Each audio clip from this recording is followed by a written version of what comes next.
అదరగొట్టే కారం రంగు రుచి ఆచి కారం పొడి.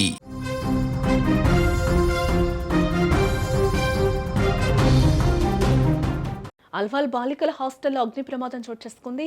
5వ అంతస్తులో భారీగా మంటలు ఎగిసిపడుతున్నాయి. హాస్టల్ నిండా దట్టమైన పొగ కమ్ముకున్నట్లుగా తెలుస్తోంది. 20 మంది విద్యార్థులకు అస్వస్థత, అలాగే అస్వస్థతకు గురైన వారిని ఆసుపత్రికి తరలించినట్టుగా తెలుస్తోంది.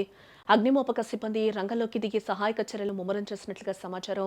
మంటలను అదుపులోకి తెచ్చారు ఫైర్ ఫైటర్స్ అని కూడా తెలుస్తోంది. ప్రస్తుతం హైదరాబాద్లో నాంపల్లిలో జరిగిన ఘోర అగ్ని ప్రమాదం మరొక ముందే ఇప్పుడు అల్వాల్లో మరో అగ్ని ప్రమాదం చోటు చేసుకుందని చెప్పుకోవచ్చు.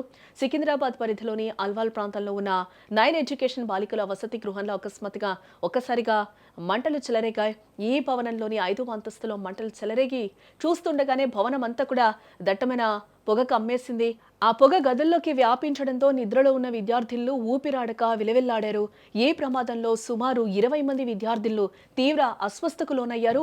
పొగను పీల్చడం వల్ల ఊపిరితిత్తులు దెబ్బతినే ప్రమాదం ఉండడంతో వారిని వెంటనే స్థానిక ఆసుపత్రికి కూడా తరలించారు అధికారులు. విద్యార్థినుల కేకలు, హాహాకారాలతో ఆ ప్రాంతం అంతా కూడా భీతావహంగా మారిపోయిందని కూడా చెప్పుకోవచ్చు.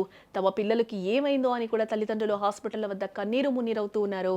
కానీ అదృష్టవశాత్తు ప్రాణ నష్టం తప్పడంతో అందరూ కూడా ఒక్కసారిగా ఊపిరి పీల్చుకున్న వైనం కనిపిస్తుంది. ఇక సమాచారం అందుకున్న వెంటనే కూడా అగ్నిమాపక సిబ్బంది ఘటనా స్థలానికి చేరుకున్నారు. ఫైర్ ఫైటర్లు ప్రాణాలకు తెగించి పొగలో చిక్కుకున్న విద్యార్థులను సురక్షితంగా బయటకు తీసుకురావడం జరిగింది.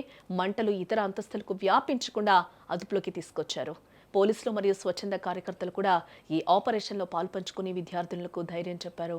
అసలు ఈ ప్రమాదం ఎలా జరిగింది అనే దానిపై పోలీసులు కూడా ఆరా తీస్తున్నట్లుగా తెలుస్తోంది. షార్ట్ సర్క్యూట్ వల్లే ఈ అనర్థం జరుగుంటుందని ప్రాథమికంగా భావిస్తూ ఉన్నారు.